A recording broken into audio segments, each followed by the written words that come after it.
Welcome back to Writing and Reading the Declaration of Independence. In this talk, we'll be looking at Tom Paine, who in January of 1776 published Common Sense. Just a note here, if you'd like to find a good place to get an idea of who Tom Paine was and what he meant to the American Revolution, try Faces of the Revolution by Bernard Bailey.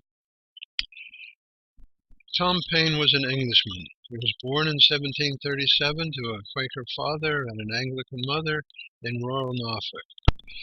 Growing up, he held a variety of jobs, all unsuccessfully. He even tried to be a tax collector.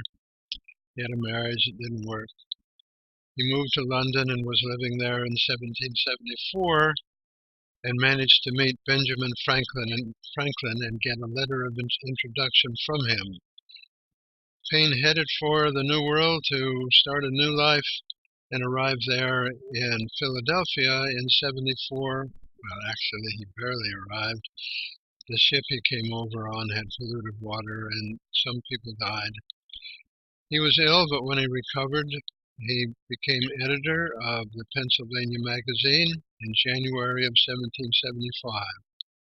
The Second Continental Congress was meeting in Philadelphia, started that summer, and it was there that Paine found his calling as a reporter and a revolutionary propagandist. Now, the delegates were pledged to secrecy. Decisions of the Congress were published, but not the debates. But certainly the delegates at dinner and in the evenings sat around and talked between themselves and with the citizens. And we can imagine Tom Paine listening, making notes, walking around, and that was when he knew what his career was going to be. In January of 76, he published Common Sense anonymously. Common Sense was a bestseller. It quickly ran through 25 printings, extracts were printed in newspapers all over the colonies, and probably 200,000 people read it. It said what people were saying and thinking, but no one else had the nerve to put that to paper. Let's see what Paine has to say. Now, you can find Common Sense in many places. I'm not going to read the whole thing, just a very few extracts from it. Some writers, Paine says, have so confounded society with government as to leave little or no distinction between them, whereas they are not only different, but have different origins. Society is produced by our wants, and government by our wickedness. And he goes on to say, society in every state is a blessing, but government, even in its best state, is but a necessary evil, in its worst state an intolerable one. He goes on to say, security being the true design and end of government, it unanswerably follows that whatever form thereof appears most likely to ensure it to us with the least expense and greatest benefit is preferable to all others.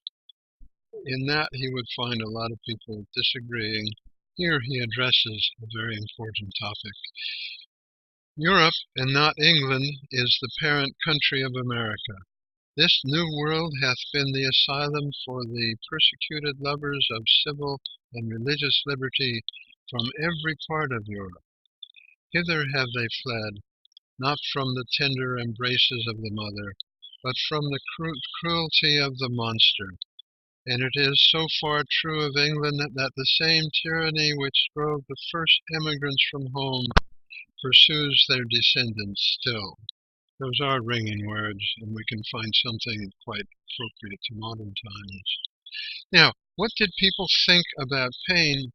Well, John Adams wrote to his wife on March of 1776, saying, "This writer has a better hand in pulling down than building. It has been very generally propagated through the continent that I wrote this pamphlet. But although I could not have written anything in so manly and striking a style, I flatter myself I should have made a more respectable figure as an architect. Jefferson, much later, in January of 1821, wrote, "No writer has exceeded Paine in ease and familiarity of style, in perspicuity of expression, happiness of elucidation, and in simple and unassuming language." For a while it was believed that Common Sense was written by Dr. Franklin. Adams and Jefferson put it well. Paine did write in a direct, manly style. His intention was to move people to action, and there's little doubt that he did accomplish that. Paine went from one revolution to another and was in France for theirs. In defense of it, he wrote The Rights of Man in 1791. Down on his luck, a few years later, he was invited back to America by President Thomas Jefferson in 1802. Paine died in poverty in New York City in 1809.